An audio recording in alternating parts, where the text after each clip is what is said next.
In the name of Almighty Allah, the most merciful, the most beneficent, the most benevolent.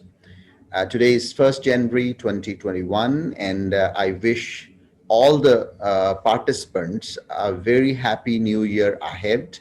And Almighty Allah may bless us health and, in fact, the courage to ensure the goals we have in mind to achieve. And my best wishes for your future endeavors. Let's start with Mr. Heather Malik. Mr. Malik, the content we intend to discuss today, that is Directors Training Program and corporate governance rules, in fact, makes it compulsory for the members of board of directors to enhance their capacity, to enhance their skills. And for that reason, there is a compulsory training program required for the directors. And this is important to mention that in not only in the corporate sector, but in banking, in teaching, in health, in the field of advocacy, there are continued training programs which are compulsory in order to retain the license to practice as a lawyer, to retain the license to practice as a practitioner, as a medical practitioner, and so on. Likewise, for the directors of a company, there is a training program, and that is for their capacity building. So let's go through the regulations which deals with this training program. Mr. Heather Malik, that is Regulation 18. Please share with the participants.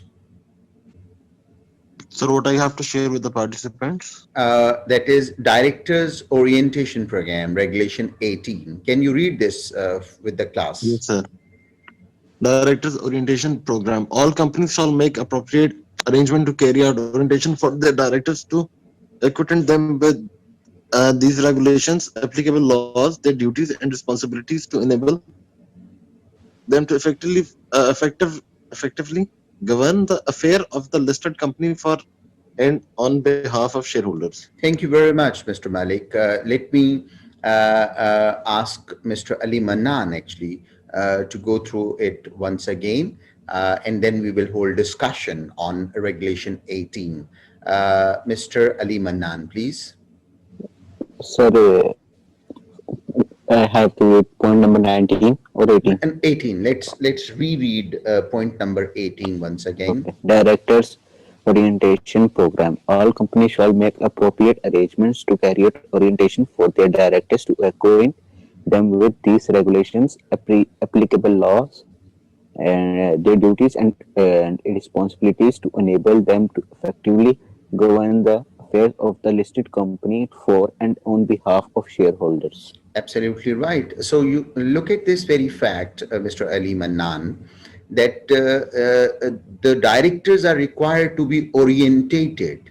They are required to be well versed with these regulations, which are corporate governance regulation meant for the listed companies. And at the same time, directors are responsible to make themselves well versed with the enabling laws, the legal provisions, in order to ensure that the companies are working within the purview of law. The board of directors is imparting their duties as per the requirement of law. And if you remember, we have discussed in our previous session, comply and explain approach. For those provisions which are compulsory, which are mandatory, the directors, and of course, in totality, we can say board of directors, is responsible to comply with the regulations. And that compliance is only possible if the directors are aware with the enabling provisions of law. And this is why this is compulsory for the companies, especially the listed companies, that they should run programs for their directors to undertake training and to make themselves conversant, to make themselves acquainted with the relevant regulations, with the relevant bylaws, in order to understand their responsibilities, their liabilities, and their duties for the benefit of the shareholders. Regulation 18, Directors Orientation Program. And before we move on and discuss the next point, let me invite Ms. Hira Nadeem to read Regulation 18 for one last time. Ms. Hira.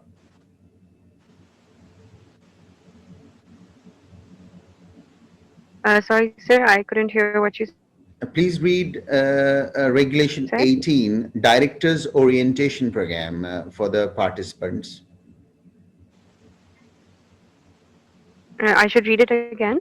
Yes, please. Okay, sir.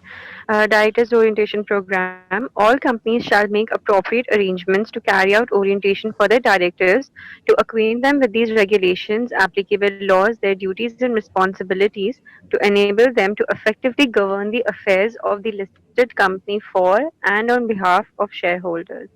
Absolutely right. Thank you very much.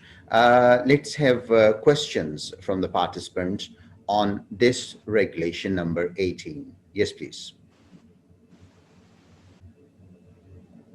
And by the way, this question may arise that for these directors, who is which is the body actually which arrange these training programs. This is Securities and Exchange Commission of Pakistan. They time to time give schedules for different training sessions, and there are different other organizations which are meant for imparting these training programs to the members of the board of directors. And this is compulsory for executive and non-executive directors to complete those training programs in order to make themselves acquainted and well versed with the relevant laws. Now, directors training is regulation 19 for the listed companies regulations. Let me invite another participant to do the reading for the class. So let me have Miss Menail Amir for the reading. Miss Menail, please.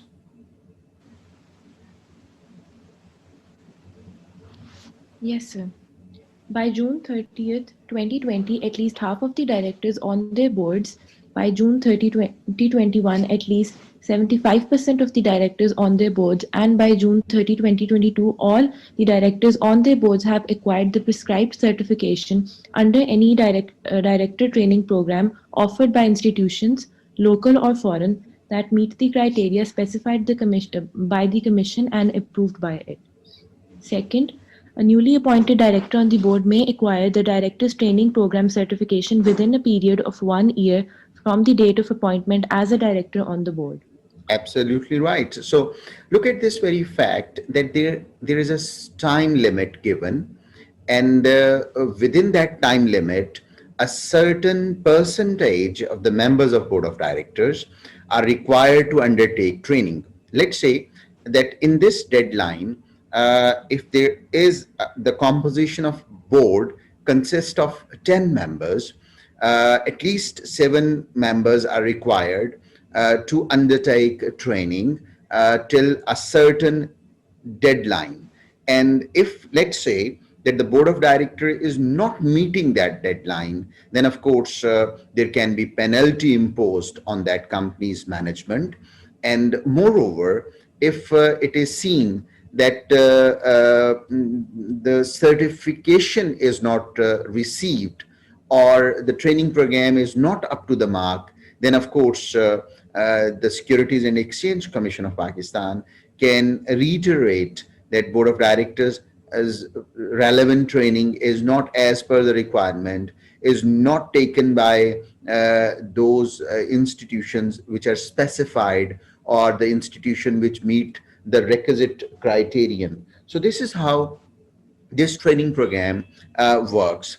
There is a proviso given in the law. I'd like to share that proviso, which is the part of this regulation. You see, provisos starts with the word provided. Provided that director having a minimum of 14 years, and now this proviso continues, Let me request Ms. Iman Mujahid to share this proviso with the participants. Provided that director having a minimum of 14 years of education and 15 years of experience on the board of a listed company, local and or foreign, shall be exempt from the director's training program. Companies are also encouraged to arrange training for at least one female executive every year under the director's training program from early July 2020, and at least one head of department every year under the director's training program from July 2022. Absolutely right. So this is important. This is, in fact, this proviso is especially, we can draw an analogy that if you have undertaken studies in the language of English, and your undergraduate studies, you have passed advanced levels from Cambridge University's external program or University of London's external program, and English was one of the subjects you studied, and even you see that entry requirements like TOEFL or IELTS can be exempted for your undergraduate programs in universities. And this is on the same analogy that if a director has served for a certain period of time, and here the minimum length of service or the period of work is given 14 years. So if a director is having that experience of working with a listed company, then this exemption proviso is given, and he is exempted or she is exempted from that compulsory training program. And at the same time, we have studied previously in the composition of board of directors.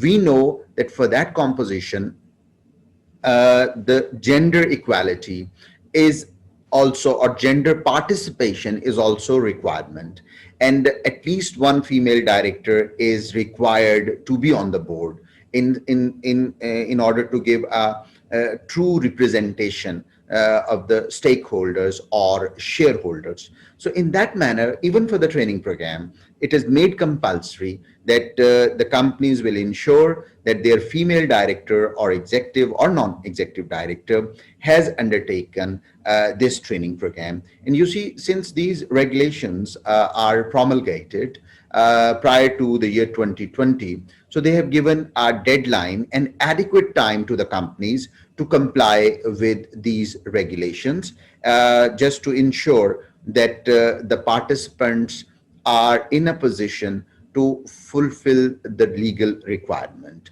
I'd like to take questions here regarding the orientation for the board of directors and their training program. Yes, please. Well, let me ask Ms. Hira Nadeem here to reiterate the points we discussed for the participants. Ms. Hira, please. Let me invite Mr. Kamran Shaukat to reiterate the points we discussed. Mr. Kamran. Mr. Kamran Shaukat. Let me ask Ms. Fatima Hassan. Ms. Fatima, please. Perhaps there is some voice issue. Ms. Minail Amir, can you reiterate the points we discussed? Yes, Ms. Minail Amir, can you reiterate the points we discussed in Regulation 18 and 19, titled as Directors Orientation Program and Directors Training? Ms. Fatma Hassan, can you share this point with us, please? Ms. Iman Mujahid, would you like to try this? Directors Orientation Program and Training. Yes, sir. What I understand by Directors Orientation Program is that all companies shall make such arrangements that would carry out the orientation sessions so that the directors should know they're able to handle the affairs of the listed company on behalf of the shareholders, so that they know the rules and regulations, the applicable laws of the company, and they're responsible enough to be able to handle the problems and all the affairs of the company. And as for directors training, I understand that half of the directors of the board, they're supposed to be not those, at least all. It was that there should be a system that if there's a person who has obtained 14 years of education and 15 years of experience on the board of a listed company, he could be excluded from the training program. And companies were also encouraged that at least one female executive should be joining the training session so that she's able to handle the affairs properly. Absolutely right. And by the way, when we discussed that this training program is compulsory, and these regulations have made it mandatory that under a certain period of time, the directors must undertake these training programs. Do you think that these are inevitable? These are really important? Yes, I think they're important because we all know the importance of board of directors and the executives of the company. So they must undertake the training session so that they can handle everything well, so that they're responsible. They know what to do in a bad situation. Like they should be aware of the responsibilities, and that would be very much effective if they take training programs. Absolutely. And by the way, as we know that the world is evolving, and Yes. as the saying goes that we live to learn. So in spite of your experience and qualification, you're still required to make yourself acquainted with the ongoing changes. So in that context, this is also important that day to Yes. day, the corporate culture is changing, the mode of practice. If we remember that in the past, the golden sayings were that a business is to do business. But now we have moved ahead, a step ahead in this millennium, and now we discuss that no, it's well, profit maximization is one of the goal for a business, but at the same time businesses are required to give back to the society, to do charitable work in the field of health, to look after the health of their own workers and the people around, and to look after the environment, etc. So, Ms. Iman Mujahid, what do you think in this context, this paradigm shift in the business approach? Yes, I would totally agree with you because education is never enough for you. You have to be, exploring out everything, and especially that point that there should be one woman joining the training programs. I think that's very important. That's inevitable because women should be equally part of everything. And it was, you also raised a point in one of the classes that when a woman is there, she can handle some of the affairs more well as compared to the men. So it's a good rule, and I think it's very important that there should be training programs, and there should be one woman to take that program, and the program should be compulsory for everyone. Absolutely right. So before we conclude this discussion on the directors training program and their orientation with the enabling provisions of law and the enabling policies of the government regarding that very sector, if it is banking sector or textile industry or construction industry, etc., is there any other participant who would like to add something in this discussion?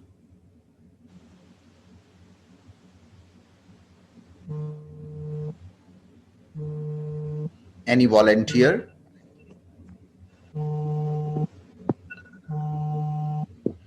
All right.